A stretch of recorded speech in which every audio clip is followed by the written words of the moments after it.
Hi, hello friends. Welcome to Pulse Excel. So today in this video lecture, I am going to discuss organic chemical reaction, which is asked in CSIR NET exam 2020. So basically this question is from part C. जिसके लिए 4 marks actually allotted. So actually before now start with this actually means organic chemical reaction and how to solve it, what is the right answer. Before that you must have to understand actually the basic concept behind this actually chemical reaction, because most of the time what happens student, whenever you are approaching any organic chemical reaction in the NET examination, that is actually not a single straightforward or individual chemical reaction which you already prepare before the examination. मतलब examination से पहले हम लोग बहुत सारे reagents हम लोग study करते हैं.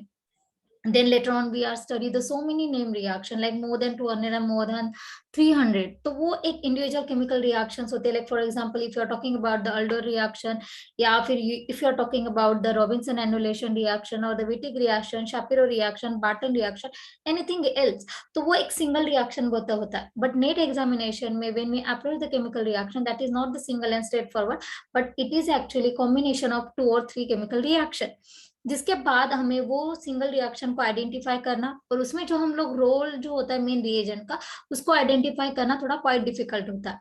वो उनके लिए डिफिकल्ट होगा जिन्होंने बहुत कम प्रैक्टिस किया हुआ है. But if you are going to be practice more and more, तो हर एक रिएजेंट का आप अगर इंडिविजुअल रोल आइडेंटिफाई करने लग जाते हो तो आप जो भी मर्जी कितने भी केमिकल रिएक्शन का वहां पे फ्यूजन हो, then you people are 100% I must say वो जो केमिकल रिएक्शन होगा वो आप सॉल्व कर पाओगे. So the most important point होता है your right approach and you need to apply the right concept जो आपने ऑलरेडी स्टडी है. तो बहुत टाइम ऐसे होता है कि बच्चों को सारे कंसेप्ट क्लियर है, रिएजेंट के रोल भी पता है, तो स्टूडेंट फिर भी उनका ये कहना होता है मैम सारे रिएजेंट तो हम लोगों ने कर लिए, नेम रिएक्शन भी कर लिया, तो भी हम लोग क्वेश्चन अटेम्प्ट नहीं कर पा रहे. तो उसका आंसर सिर्फ एक ही है कि इसके बावजूद कि आपको सारे रिएजेंट का रोल पता है, केमिकल रिएक्शंस पता है, फिर भी आप अगर क्वेश्चन नहीं सॉल्व कर पा रहे तो यहाँ पे सिर्फ आपके लैक्यूनेस ऑफ द प्रैक्टिस, तो यहाँ पे आपकी प्रैक्टिस कम है. And secondly the most important part, आपका अप्रोच वहां पे करेक्ट नहीं. These only the 2 reason. But apart from that if you have the all the knowledge, definitely वो कहीं ना कहीं से आपको करेक्ट आंसर देने ही वाला है. Because in the net examination you have student total 4 option होते हैं आपके सामने. तो आउट ऑफ द 4 ऑप्शन में से to choose any one, it is actually very simple task अगर आपका पूरा प्रिपरेशन हो चुका है. तो आज के इस वीडियो में हम लोग वही बात करेंगे कि आपका जो राइट कंसेप्ट है उसका आपका राइट अप्रोच कैसे होना चाहिए टुवर्ड्स योर क्वेश्चन. तो ये जो जनरली क्वेश्चन था आप अगर देखोगे, so you if you are going to be looking at this question, तो मोस्ट ऑफ द स्टूडेंट जैसे उन्होंने NH रिएजेंट देखा तो उन्हें लगा वहां पे H है तो ये शायद से रिडक्शन रिएक्शन होगा, रिड्यूसिंग रिएजेंट होगा, या फिर ऑक्सीडाइजिंग रिएजेंट है, ऑक्सीडेशन होने वाला है, रिडक्शन रिएक्शन होने वाला है. तो there are so many thing. The few student मतलब जिन्होंने इनिशियली प्रैक्टिस करना स्टार्ट किया और जिन्होंने बहुत सारा पढ़ा है उनको ये पता है प्रॉपरली कि NH यहाँ पे बेस का रोल काम करने वाला है. तो अगर वो बेस है तो वो डेफिनेटली यहाँ से अब हाइड्रोजन को एब्स्ट्रैक्ट करने वाला है. अब थर्ड स्टेप ये है कि अब मुझे ये पता है कि सोडियम जो हाइड्राइड अगर ये मेरा यहाँ पे बेस है तो वो प्रोटॉन फिर कहाँ से एब्स्ट्रैक्ट करेगा. ठीक है, तो बहुत सारे ऐसे क्वेश्चन होते हैं. To now to exactly to give the answer to all those question which is created by this answer, you need to go with the your clear concept. तो आप अगर देखोगे तो ये जो क्वेश्चन था student, it is very simple, जो कि ये डिपेंड था आपके HSAB प्रिंसिपल के ऊपर. HSAB का मतलब स्टूडेंट यहाँ पे होता है hard and soft acid and basis principle. Generally ये जो HSB जो प्रिंसिपल है student, this principle generally helps to you understand the stability of metal complex and to understand the mechanism of their reaction. And this actually concept first time introduced by the Ralph Pearson. ठीक है, इन्होंने ये जो है concept को क्या किया था, डिफाइन किया था. तो ये प्रिंसिपल यूज करके हम लोग किसी भी मेटल की स्टेबिलिटी जो होती है कॉम्प्लेक्स की वो हम लोग यहाँ पे इजिली डिफाइन कर सकते हैं. But the role of this actually principle, the most important role is the mechanism of their reaction. तो किसी भी केमिकल रिएक्शन का अगर हमें मैकेनिज्म समझना है तो ये प्रिंसिपल वहां पे हमारे लिए बहुत हेल्पफुल है. अब मैकेनिज्म है तो डेफिनेटली स्टूडेंट वहां पे इलेक्ट्रोफाइल होगा, न्यूक्लियोफाइल होगा, न्यूक्लियोफाइल इलेक्ट्रोफाइल का अटैचमेंट होगा and then you will get the final product. This is what the beauty of the mechanism. तो मैकेनिज्म से हम it is actually one path जहां से हम लोग सबस्ट्रेट से स्टार्ट करते हैं, how your substrate is totally converting into the product. तो इनके बीच में जो कुछ भी हो रहा है वो सारा हमें कहाँ से पता चलता है, from the path of the mechanism. तो नेक्स्ट जो रोल है यहाँ पे, you need to clearly understand then what is hard acid and the base. तो hard acid and base generally हम लोग कैसे पहचानते from organic compound, if it is a small and non polarizable in nature, तो वो आपका hard acid होगा या फिर बेस होगा। But if it is a larger in size and the more polarizable, then definitely it should be soft acid and bases. Forget about now smaller and the larger one, but you should properly remember over here the one term that is a polarizable in nature. अगर वो non polarizable है तो definitely वो आपका hard compound होगा, and if it is a polarizable in nature तो definitely यहाँ पे student क्या होगा, आपका soft होगा.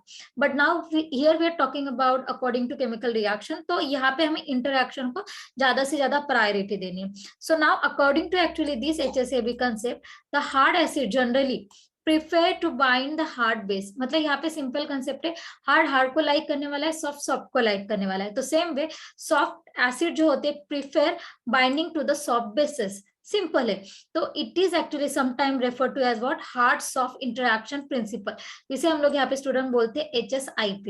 ठीक है. नाउ दिस इंटरैक्शन प्रिंसिपल के हिसाब से ही हम लोग स्टडी करेंगे. अब HSAB का जो मोस्ट इंपोर्टेंट जो प्रिंसिपल है हमारे ऑर्गेनिक केमिस्ट्री में, वो हम लोग देखते हैं. तो आपको पता होगा a very famous chemical reaction जो है nucleophilic addition of alpha beta unsaturated carbonyl compound. And alpha beta unsaturated carbonyl compound definitely आपको पता होगा. अब न्यूक्लियोफिलिक एडिशन का यहाँ पे मतलब समझ लीजिए. सुनो, न्यूक्लियोफिलिक एडिशन का मतलब यहाँ पे हम लोग न्यूक्लियोफाइल को ऐड करने वाले across the alpha beta unsaturated carbonyl compound. अब न्यूक्लियोफाइल ऐड होने वाला है, हम इसका मतलब क्या है कि आपका जो भी मर्जी गिवन ऑर्गेनिक कंपाउंड है उसमें आपका एक इलेक्ट्रोफिलिक सेंटर होना जरूरी है. अगर वो आपको पता है कि इलेक्ट्रोफिलिक सेंटर कहाँ पे ऑर्गेनिक कंपाउंड में, तो वहां पे जाके न्यूक्लियोफाइल ऐड होगा और बस सिंपल. तो फिर आपका यहाँ पे क्या हुआ, प्रोडक्ट आपको पता चलेगा कि क्या है. अब आगे जाके ये जो इलेक्ट्रोफिलिक जो सेंटर है वो आपको कैसे आइडेंटिफाई करना, इसके यहाँ पे दो तरीके. तो जैसे कि आप अगर यहाँ पे बात करो, अल्फा बीटा अनसैचुरेटेड कार्बोनिल जो कंपाउंड्स होते हैं वो आगे जाके दो तरीके के होते हैं. So they have two types of the carbon electrophilic centre, जिसमें आपका फर्स्ट जो कार्बन होता है वो है कार्बोनिल कार्बन. और ये स्टूडेंट आपको कंसेप्ट प्रॉपर्ली याद रखना है, जो कि आपके हर एक केमिकल रिएक्शन में एप्लीकेबल है. तो ये बेसिक फंडामेंटल जो प्रिंसिपल ये आपको पता होना जरूरी है. तो आपका जो कार्बोनिल जो कार्बन होता है, alpha beta unsaturated carbonyl carbon मतलब कंपाउंड्स में, वो हमेशा हार्ड इलेक्ट्रोफिलिक सेंटर ही रहेगा. और जो बीटा जो कार्बन होता है that is the soft electrophilic centre. Now here the so many student if you might be confuse with the beta carbon, तो ये समझना है कि कार्बोनिल कार्बन के बाद में जो भी आपका कंपाउंड फर्स्ट जो कार्बन होता है वो अल्फा, उसके बाद का बीटा कार्बन है, तो उसे हम लोग यहाँ पे कंसिडर करेंगे सॉफ्ट इलेक्ट्रोफिलिक सेंटर. तो जिसे जनरली हार्ड में हम लोग बोलते हैं 1 to interaction, plus for beta carbon we can consider it should be 1 for interaction, as simple as that. अब यहाँ पे अगर हम लोग बात करें कि रिएक्शन में, अब आपको पता है कि hard and soft electrophilic centre कौन सा है, तो आपको फिर न्यूक्लियोफाइल का नेचर पता होना चाहिए. अगर वो हार्ड न्यूक्लियोफाइल है तो डेफिनेटली वो अटैक आप एक स्टूडेंट करेगा कार्बोनिल कार्बन. अगर आपका न्यूक्लियोफाइल सॉफ्ट इन नेचर है तो वो बीटा कार्बन पे अटैक करेगा. इतना सिंपल कंसेप्ट है. अगर ये कंसेप्ट पता है तो आपका जो 4 मार्क का जो क्वेश्चन था एग्जाम में पूछा हुआ वो आप डेफिनेटली सॉल्व कर पाओगे. अब यहाँ पे जनरल केमिकल रिएक्शन दिया है, हार्ड सॉफ्ट इंटरेक्शन कैसे होता है basically. So you can see this is actually one of the compound alpha beta unsaturated.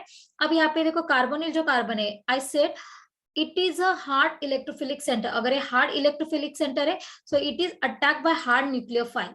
And if this beta carbon having the soft electrophilic center, then it should be attacked by the soft nucleophile. तो बस ये जो chart है ये आपके mind map में fit होना जरूरी है. If this is going to be fit in your mind map, then definitely now you can solve this question. तो ये हमारा क्वेश्चन था. अब देखो यहाँ पे जैसे कि हमें ये पता है कि Na जो हमें यहाँ पे जो दिया गया है ये हमारा बेस है. तो बेस का जो रोल होता है स्टूडेंट हमेशा वो होता है प्रोटॉन एब्स्ट्रैक्शन का. अब हमारे पास यहाँ पे फर्स्ट जो है कंपाउंड उसमें NH2 है, सेकेंड कंपाउंड में हमारे पास यहाँ पे SH ग्रुप है. तो डेफिनेटली जो एब्स्ट्रैक्शन होगा प्रोटॉन का वो यहाँ से होगा NH2 से, और बी से जो है सेकेंड जो आपका कंपाउंड है वो होगा यहाँ से. तो जनरली जब प्रोटॉन जब यहाँ से चला जाएगा, जब ये यहाँ से Na जो है इस एक्चुअली हाइड्रोजन को यहाँ से एब्स्ट्रैक्ट करके लेके जाएगा, तो यहाँ पे क्या बनाएगा, आपका कार्बन आयन जनरेट होगा. तो मैकेनिज्म क्या हो रहा है that you can see now over here. तो जनरली आपका जो NH2 जो ग्रुप है इसे हम लोग स्टूडेंट बोलते हैं हार्ड. और जो आपका एसिड जो ग्रुप है generally it is consider as a soft group. अब हार्ड एंड सॉफ्ट आपको पता चला, इलेक्ट्रोफिलिक सेंटर तो इसे हम लोग बोलते हैं हार्ड न्यूक्लियोफाइल, ये आपका यहाँ पे हुआ अभी सॉफ्ट न्यूक्लियोफाइल। जैसे ही यहाँ से बेस ने प्रोटॉन को एब्स्ट्रैक्ट कर लिया NH2 और SS से, तो ये हो जाएगा आपका हार्ड न्यूक्लियोफाइल और ये आपका यहाँ पे बन जाएगा सॉफ्ट न्यूक्लियोफाइल। और सॉफ्ट अब न्यूक्लियोफाइल है तो सॉफ्ट सेंटर आपका कौन सा था, मैंने बोला था बीटा कार्बन। और यहाँ पे अगर ये हार्ड न्यूक्लियोफाइल हो तो हार्ड आपका सेंटर कौन सा था, इलेक्ट्रोफिलिक कार्बोनिल कार्बन। तो इसका मतलब ये कि अब ये जो है डायरेक्टली अटैक करेगा इस कार्बोनिल कार्बन के ऊपर, देन जो ये पाई बॉन्ड है कार्बन और ऑक्सीजन के बीच में ये माइग्रेट होगा on the head of the oxygen. यहाँ पे भी सिमिलर अब वैसे होगा। अब ये जो है ये डायरेक्टली अटैक करेगा इस CH2 के ऊपर, मतलब बीटा कार्बन के ऊपर, then this bond migrate to over here. So now during this they are going to be form the cycle, और जो आपको प्रोडक्ट मिलेगा student, this kind of the product you will get. अब आपको match करना है आउट ऑफ द 4 ऑप्शन। अब exam में ये भी है कि अगर मान लीजिए सेकंड कंपाउंड में किसी को कंफ्यूजन है, फर्स्ट में आपने अगर एक भी कंपाउंड को सॉल्व कर लिया, अब यहाँ पे देखो अगर एक आग आप अगर देखते हो प्रोडक्ट, तो इसमें ये वाला है तो 2 ही हमारे पास भी ऑप्शन बचते बिलो 3। ऊपर तो आपका Na जो प्रोडक्ट है वो ये, तो डेफिनेटली फर्स्ट ऑप्शन ऐसा कैंसिल हो गए। अब हमारे पास 2 प्रोडक्ट ये है, तो डेफिनेटली आप अगर यहाँ पे बात करोगे तो ये तो सिमिलर अटैक है बराबर, मतलब जो ए जो आपका प्रोडक्ट है वही आपको यहाँ पे बी में दे, तो ये तो पॉसिबल नहीं है, करेक्ट ना। तो इसका मतलब है कि बाय द वे आपको अगर बी नहीं भी मिल रहा है तो आप एक जो बोलते हैं ना कि कंसेप्ट का नॉलेज लगाकर भी ये इजीली क्वेश्चन आइडेंटिफाई कर सकते हो। तो डेफिनेटली बचा कौन सा, fourth option. So fourth one is the right option. So this is how with the help of the concept and without concept also, this question actually very easy question था 4 marks के लिए। So I hope so with principle जो HSCB जो principle है how to use it and उसको कैसे solve करना है you may be not totally understand। अब जो second question था सेम क्वेश्चन नहीं है, दूसरा ही जिसमें हमें यहाँ पे अभी रिएजेंट का रोल समझना है, ठीक है। ये भी 4 मार्क्स के लिए पार्ट सी में क्वेश्चन पूछा गया था, 26 नवंबर 2020 का ही एग्जाम है उसमें ही पूछा गया था ये भी क्वेश्चन। अब इसमें जो हमारे जो कंसेप्ट है स्टूडेंट, वो जो कंसेप्ट है सिर्फ हमें यहाँ पे रोल ऑफ रिएजेंट समझना था, सिंपल। अब देखो यहाँ पे हमें ये कंपाउंड की मोइटी दी गई है, यहाँ पे हमें रिएजेंट दिया है LDA और PSCH2Br और टेम्परेचर दिया है। तो मोस्ट ऑफ द टाइम अगर आपको जनरली अगर टेम्परेचर दिया होता है तो हम लोग उसको एज अ स्टेबिलिटी जो रिएक्शन की होती है थर्मोडायनामिक एंड काइनेटिकली कंट्रोल, अगर वो समझना है तो हम लोग उसे ज्यादा से ज्यादा प्रायोरिटी देते हैं। But in this chemical reaction there is no any, हमें क्वेश्चन नहीं पूछा है कि वो काइनेटिकली स्टेबल है या थर्मोडायनामिकली, तो हमें सिर्फ रिएजेंट का जो रोल है वो सबसे ज्यादा इंपोर्टेंटली यहाँ पे देखना है। तो ये आपका हुआ फर्स्ट अप्रोच कि जैसे रिएक्शन आपको मिला आपको क्या चीजें यहाँ से आइडेंटिफाई करनी, कौन सी चीजों को एक्सट्रैक्ट करना है। तो अब मुझे ये पता चला कि जो 2 रिएजेंट है वो देखना है। तो LD का तो सबसे पहले बहुत सारे स्टूडेंट को फुल फॉर्म नहीं पता होगा, तो रिएजेंट को अच्छे से स्टडी कर लेना। LDA का यहाँ पे मतलब होता है स्टूडेंट लिथियम डाइसोप्रोपाइल अमाइड, जो कि एक बल्कि रिएजेंट है। अब ये जब अटैक करेगा, ठीक है, अब ये जो कंपाउंड इसके ऊपर इसको अटैक करना है, तो LDA फर्स्ट ऑफ ऑल क्या है, to attack on this actually given centre. तो जो ऑर्गेनिक कंपाउंड दिया हुआ है उसमें आपको कहाँ पे अटैक करना है, इलेक्ट्रोफिलिक सेंटर पे या न्यूक्लियोफिलिक सेंटर पे, ये किससे अब डिसाइड होगा student, through the nature of the LDA। अब डेफिनेटली तो आंख बंद करके अगर ये वो अमाइड जो ग्रुप है तो अमाइड जनरली बेस में ही कंसीडर होगा, तो ये बेसिक कंसेप्ट आपको ऐसे उसके साथ जोड़ते जाना है। तो सबसे पहले तो LDA जो है आपका लिथियम डाइसोप्रोपाइल जो अमाइड है, इट इज एक्चुअली स्ट्रॉन्ग एक बेस है, स्टेरिकली हिंडर बेस है। स्टेरिकली हिंडर मतलब थोड़ा कॉम्प्लिकेटेड उसका स्ट्रक्चर है। So that what will happen, this LDA can't reach into the tight places और we can say the tight spaces. तो आप अगर यहाँ पे ये वाला अगर मैंने स्ट्रक्चर जो आपके स्लाइड पे अगर ये हम लोग स्ट्रक्चर देखते हैं तो हमें ये पता चला अभी जो LDA है तो मेरा बेस है तो ये प्रोटॉन एब्स्ट्रैक्ट करेगा, ये मेरा फर्स्ट पता है मुझे कि वो बेस है, प्रोटॉन एब्स्ट्रैक्ट करेगा। बट नाउ नेक्स्ट थिंग, तो LDA अटैक कहाँ पे करेगा, कौन सा प्रोटॉन एब्स्ट्रैक्ट करना है, तो यहाँ पे क्लियरली उन्होंने बोला है because of sterically hinder base it can not reach into the tight space. तो इसका मतलब अब यहाँ पे देखो ये जो functional group it is a very bulky functional group. फिर यहाँ पर जो हाइड्रोजन है यहाँ पे तो सवाल होता ही नहीं कि वो आके अटैक करने वाला है।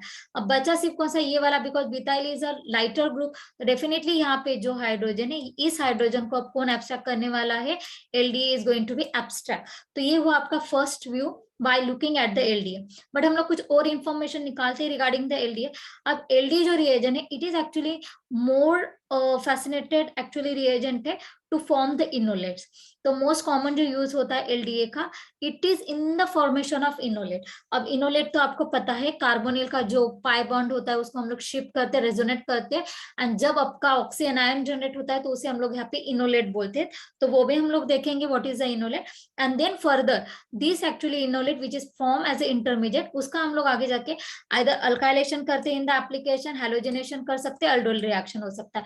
अभी आगे जाके अल्डोल रिएक्शन करेगा, आगे जाके हैलोजिनेशन करेगा, अल्काइलेशन करेगा, ये डिपेंड होता है सेकेंड रिएजेंट। मतलब after exactly addition of LDA, LDA के बाद जो आप दूसरा रिएजेंट डालोगे वो डिसाइड करेगा कि वहां पे जाके आपका अल्काइलेशन होगा, ब्रोमिनेशन होगा, अल्डोल रिएक्शन होगा कि क्या होगा।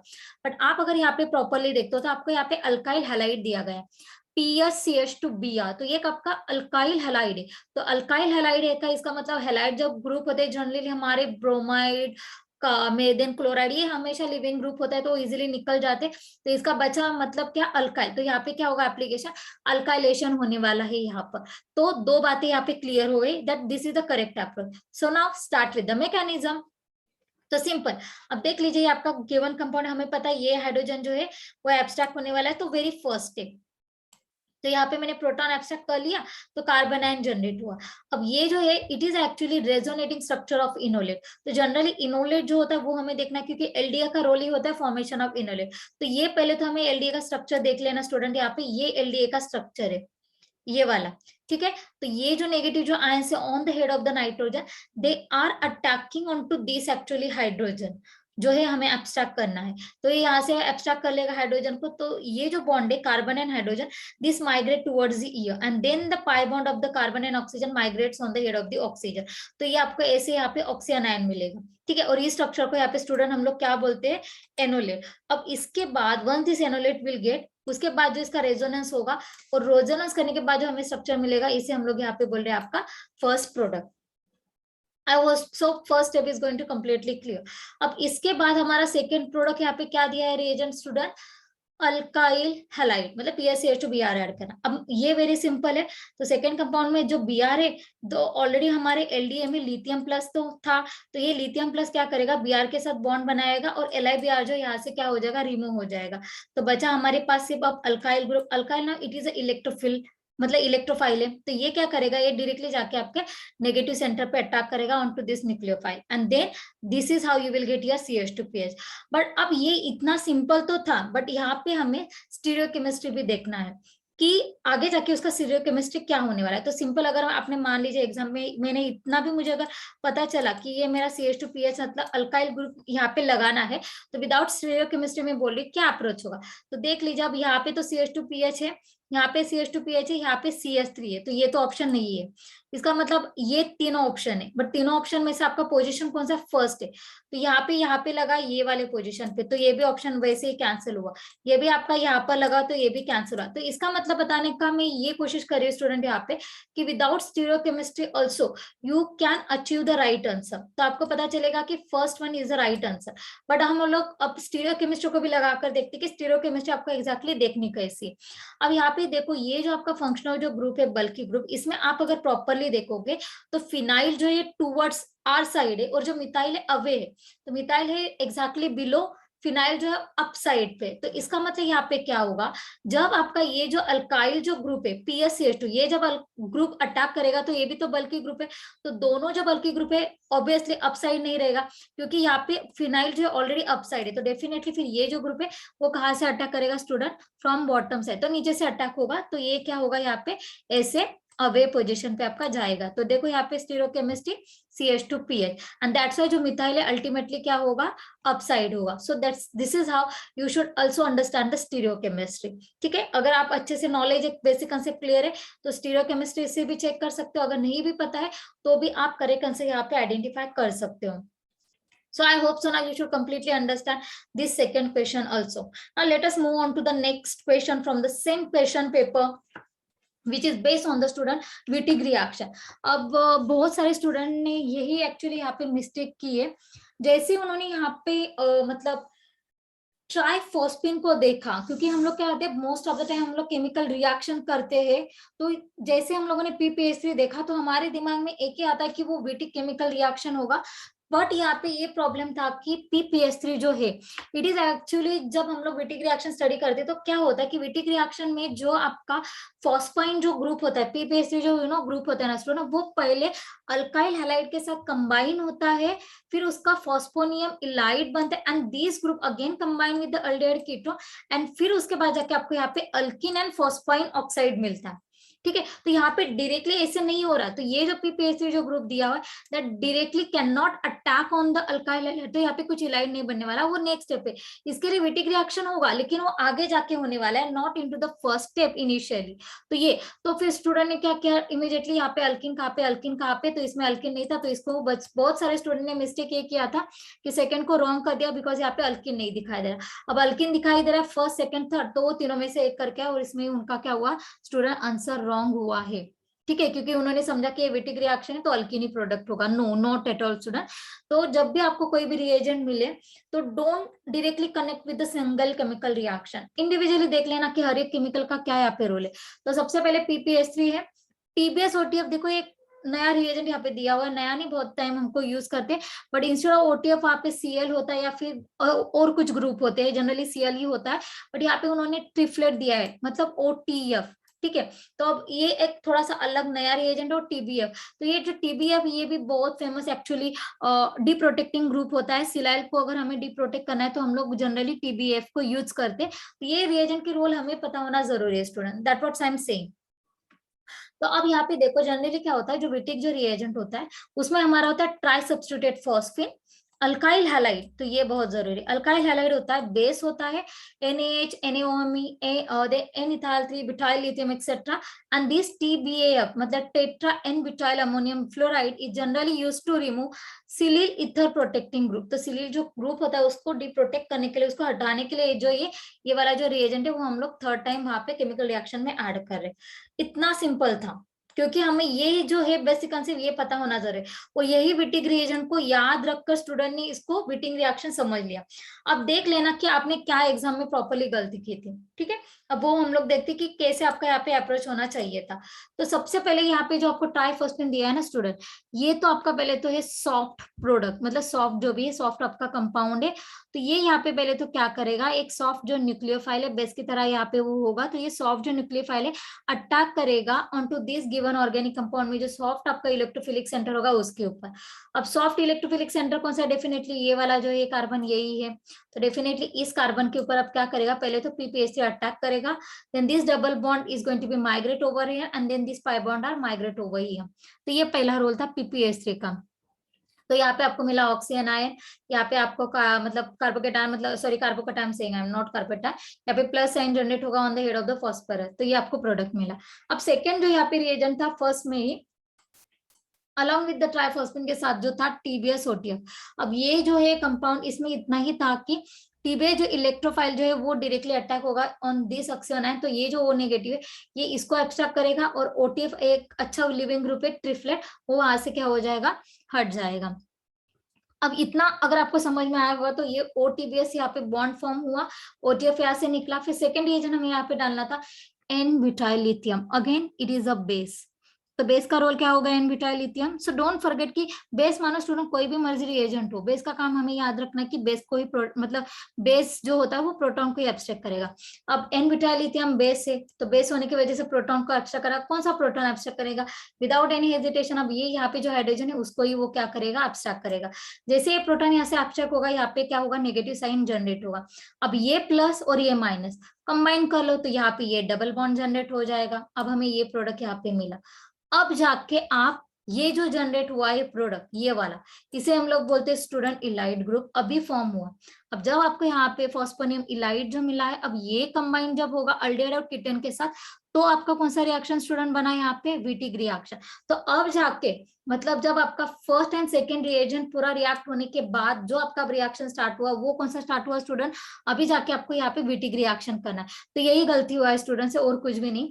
अब देखो ये हुआ आपका फॉस्फोनिल इलाइड, अब आपका यहाँ पे है अल्डिहाइड एंड कीटोन ग्रुप, तो यहाँ पे हमें ब्यूटेनॉल दिया हुआ है।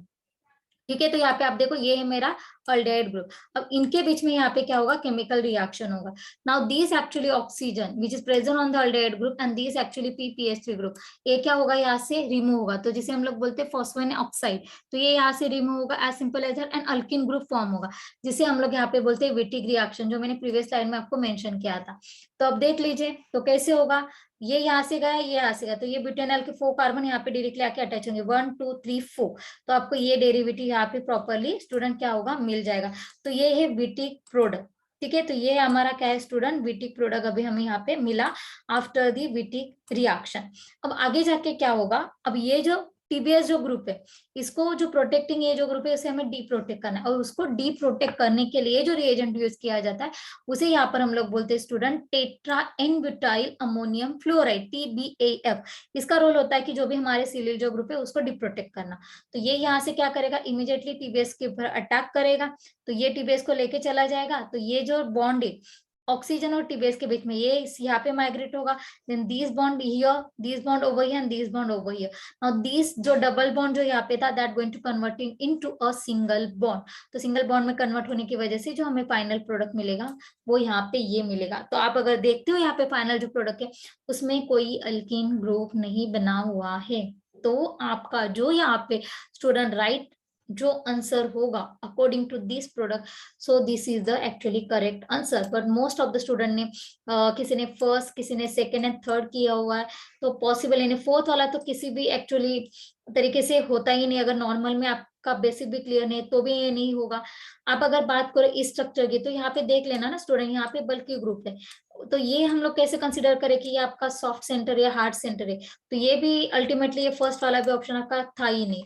अब बात करें यहाँ पर पैरा पोजीशन पे, तो ये भी नहीं था। तो आप अगर सोचे भी ना तो भी ये तीनों ऑप्शन आपके करेक्ट नहीं है। अगर मान लीजिए मैंने कोई भी कंसेप्ट ना भी यूज किए यहाँ पर, तो भी ये तीनों ऑप्शन हो नहीं सकते if you apply the basic concept also. तो जो राइट आंसर जो था स्टूडेंट इसके लिए, वो आपका यहाँ पे था second answer. ठीक है, so I hope so student this video is really helpful to you to understand that how to operate the organic chemical reaction and how to use the different types of the roles of the reagent in the organic chemical reaction. So if you like this video, so don't forget to subscribe us, and if student you have any doubt regarding these chemical reactions or the reagents, so you can definitely ask me any question. I definitely resolve your all the problems. So student, once again, thank you so much watching this video. Thanks a lot. Like a Hellcat.